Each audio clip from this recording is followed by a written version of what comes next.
Hi, good morning, good evening, good afternoon, good night, depending on when you're watching this. I am Luis Federico Marmolejo Manjares. This is a showcase of an art exhibit, and I decided to name it Our Children Who Return Home, and it will be displayed in Galleria Borghese, that is well known for exhibiting art from Renaissance and Baroque periods. What is the exhibition going to be about? Well, the topic is the Italian art that got looted during the Second World War by the Nazis. And all the artwork selected is from Italian Renaissance artists like the great Da Vinci or Michelangelo, Sandro Botticelli, etc.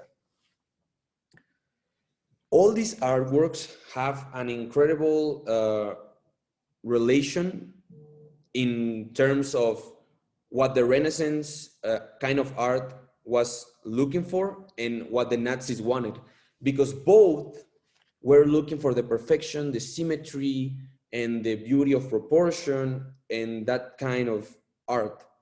And all of these four artworks, The Lady with an Ermine, Madonna of Bruges, Madonna and Child with the John, Saint John, and Two Angels, and the Ideal Portrait of a Lady, all have these particular characteristics that make them part of the Renaissance and also part of the Aryan standards that the Nazis were looking for. And they're all important for the exhibition because they each have a different context and they represent different things in their own way, but they're all also part of what the Nazis wanted and what the Renaissance was trying to portray during the period. The first is The Lady with an Ermine.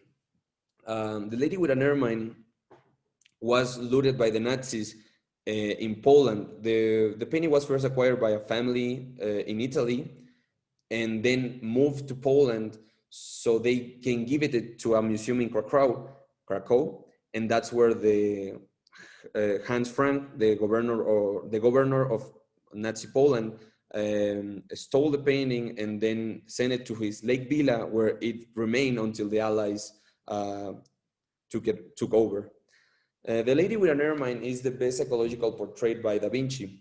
The lady is a mistress of the Duke of Milan, and the Duke of Milan is portrayed in the painting too as the ermine. Why is this Duke represented by this animal in particular? Well, it is because he was awarded with an insignia from the Order of the Ermine, so that's why the lady in the portrait asked Da Vinci to paint the Duke as this animal. The Madonna of Bruges. The Madonna of Bruges is a sculpture in the Church of Our Lady Bruges, and it was installed during a battle between Belgium and Germany. While the Germans were in Belgium land, they took advantage of it and took the sculpture to put it back in a Red Cross truck and then cross the border to their country. The monument men were the one who recovered the piece and set it back in the Church of Our Lady of Bruges. The Madonna has some interesting subtle signs that we can see. For example, the looking down of the Madonna, and this represents that maybe he's telling the public that I'm the Mother of God. Also, the sculpture has a different approach because both the mother and the child they both have a serious expression. And this is said because Michelangelo tried to portray the child as he knows his destiny. He knows that he's going to be a leader and he knows he's going to have tragedy in his life. And the mother knows what the world has prepared for her son. So she is just worried, sick about him. And this is a different approach from another kind of work that represent the Mary and the Christ. The Madonna and Child with John, Saint John, and Two Angels is a portrait that was made by Jacobo del Cellaio. And the interesting thing is the story behind this, because it was first acquired by Gustav Arens, that then died to give the painting to his daughter. And her daughter, while the Nazis were dominating Europe, she fled to the United States, but the art of her family remain in France, where the Nazis took over them. The family thought that this painting and some others were destroyed or lost forever, but in 1985 in London during an auction, this artwork appeared and was recovered by Federico Cerutti, who then gave it to the Castello di Rivoli, and this is the museum where the artwork remains today. And they have come to an agreement with the family so they can still exhibit the artwork.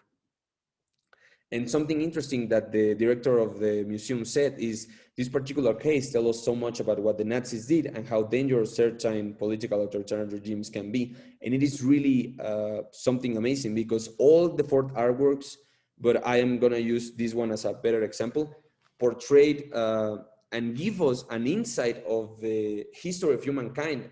It gives us the joy of what lucky we are to have these artworks with us today, but also the tragedy that not all of the looted artworks are recovered today, or we didn't even know if they were destroyed and they are lost maybe forever. So yeah, this is something we should all think about. And finally, the Ideal Portrait of a Lady by Sandro Botticelli. This artwork was acquired legally by the Berlin State Museums, but when the war started, it was hidden in a salt mine and then recovered by the Allies when they won the war. And a monument man, Walter Farmer, was the encommended man to ship this and 200 more paintings to the United States, where they were displayed and exhibited in Washington, D.C. for a lot of years before they decided to send it back to Germany. And finally, this portrait, through the large bust and the free hair, the author tried to sexualize it. It's also a resembling of a nymph, and it feels unattainable for the fact that she's looking away. And at the same time, the author did a great job, because the background only draws your attention more to the lady. And well, that's all of it. I hope you like my selected artworks and my proposal, and thank you. See you.